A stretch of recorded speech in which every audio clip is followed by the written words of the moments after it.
Most of us say we want feedback, but the moment it arrives, especially if it's unexpected or critical, something inside us tightens, our chest constricts, our jaw clenches, our mind starts preparing a defense before the other person has even finished speaking. That reaction isn't a character flaw, it's biology. The brain processes feedback, especially negative feedback, as a potential threat.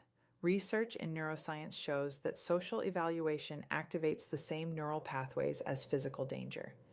The amygdala, the brain's threat detection center, lights up, cortisol increases, blood flow shifts away from the prefrontal cortex, the part of the brain responsible for reasoning, perspective taking, and emotional regulation.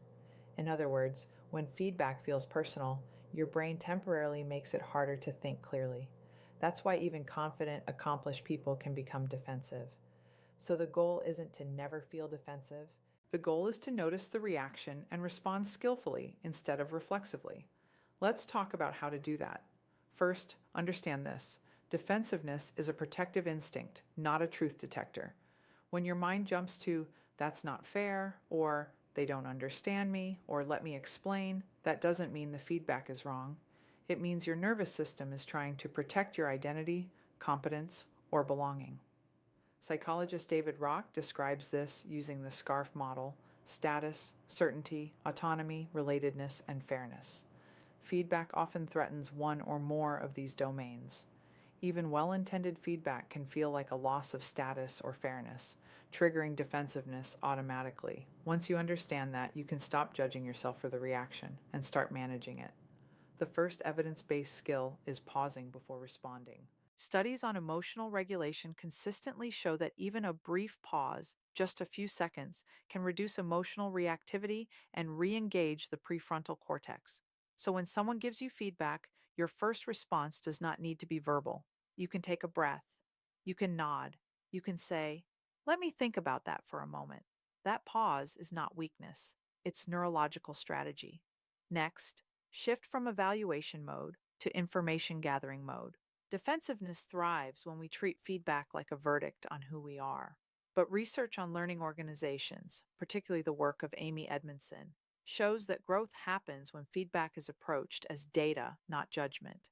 Instead of asking, are they right or wrong, ask, what can I learn from this? That single reframe lowers emotional intensity and increases cognitive flexibility. A practical way to do this is by asking clarifying questions, not rebuttals. For example, can you give me a specific example? Can you tell me more about how that came across? What would success look like from your perspective? These questions do two things. They slow the conversation down, and they give your brain more concrete information, which reduces ambiguity, a known trigger for stress responses. Another critical skill is separating impact from intent. Most defensiveness comes from thinking, that's not what I meant. But feedback is rarely about intent, it's about impact. Research in communication psychology shows that people can acknowledge impact without agreeing with every interpretation. Saying, I didn't intend that, often escalates defensiveness, yours and theirs, because it shifts the focus away from the experience being described. A more regulated response sounds like, I can see how that might have landed that way. Thank you for pointing that out. I hadn't considered that perspective. This doesn't mean you're admitting fault. It means you're acknowledging reality as experienced by someone else. Now let's talk about mindset. People who take feedback well don't have thicker skin. They have a different relationship with learning. Research by Carol Dweck on growth mindset shows that individuals who view abilities as developable are less likely to interpret feedback as a threat to identity. They experience less shame, less defensiveness, and more motivation to improve. You can cultivate this by mentally adding one sentence to feedback. This is information, not a definition. Feedback describes a behavior or outcome. It does not define your worth, intelligence, or value.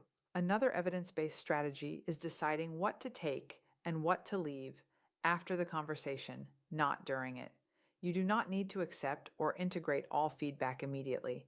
In fact, forcing yourself to decide in the moment often increases defensiveness because your nervous system is still activated. A regulated response can simply be, I appreciate you sharing that. I'm going to reflect on it. Later, when emotions have settled, you can evaluate, is this feedback consistent across sources? Is it aligned with my goals and values? Is there a kernel of truth worth addressing? This approach is supported by research on delayed cognitive appraisal, which shows improved judgment and reduced emotional bias when evaluation happens after emotional arousal subsides. Finally, remember this: being open to feedback is not about being agreeable, it's about being grounded. People who stay calm in feedback conversations tend to experience greater trust, stronger professional relationships, and faster growth. Not because they accept everything, but because they regulate themselves first. Taking feedback without getting defensive is a nervous system skill, not a personality trait. And like any skill, it improves with awareness, practice, and compassion for yourself in the process. So the next time feedback triggers that familiar tightening inside, remember: pause, get curious, separate impact from intent, reflect later.